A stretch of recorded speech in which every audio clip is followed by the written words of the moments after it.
right, so today we're covering applications of rational functions. Your class notes need to be titled Rational Equations.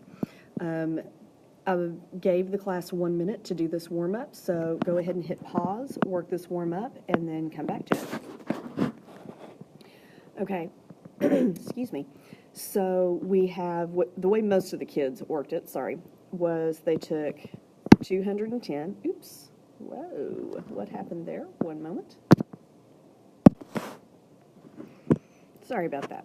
So what we are going to do is most of the students did 210 minus the 30, which is the one-time fee. Consulting fee means, or flat consulting fee means it only happens once. We get the 180, and then we divide by 45 because each hour is 45 minutes, and your correct answer should be B. All right. So let's go ahead and go to the next one. All right, so what we're going to do is cell phone cost, and our learning goal is to create rational functions to solve simple real-world problems so that we'll be able to support our opinions graphically and algebraically through discussion. So here's our situation. Verizon is a cellular service provider. They advertise a cell phone plan for as low as $40 per month. Unfortunately, you don't have a cell phone and you really want the iPhone 10. That cost $1,000. Yeah. So we're going to figure out how we can make that happen and what would work best for us. So first thing we're going to do is we're going to look,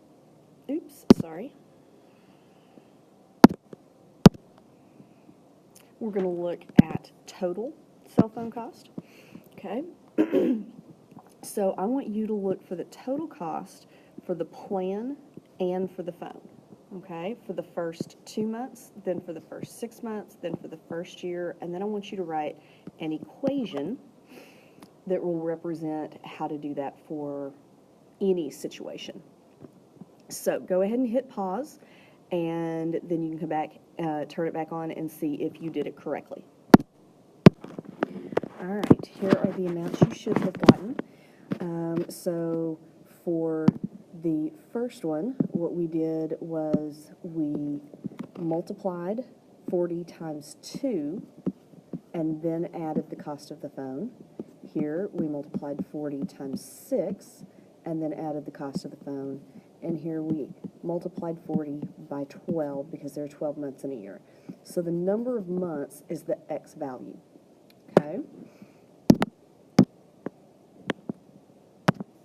Now we are going to look at average cost, okay?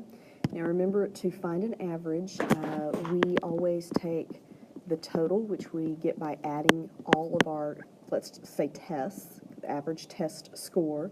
We would add all of them together, and when we get the total of all of our points, we would divide by the number of tests that we had. So we're going to do the same thing here. So to find the average for the plan and the phone, we know from our previous slide what the total is for 2 months. The total was $1,079.99. So I want to take that and I want to divide it by 2 months because that's what we've got here. And that would give me, we're going to go ahead and round because of our decimals. That's going to give us $540. That's what we would pay if we could divide our total cost for 2 months out evenly over 2 months. So I want you to hit pause, go ahead and find the average cost for 6 months, the average cost for the first year, and then come up with an equation for average cost. Okay, so here are our final answers. I am going to circle these to make sure you see the final answer. 540 for 2 months, 206.67 for 6 months, 123.33 for a year, and here is our average cost equation. And notice because we've got this x in the denominator now, this is now a rational equation. Last slide, it was just a linear equation. All right, if we put our average cost equation into the calculator, I'm going to scribble that out and make it look more like what we're used to. This is the graph we get. Now, remember that with rational equations, we have to focus on restrictions because we can't have our denominator equal to 0.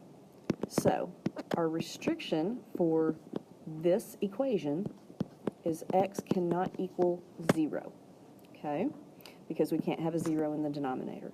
Now remember that the restriction on the equation is what we call an asymptote on the graph, and it is this imaginary line here that our graph won't cross going up or going down, okay?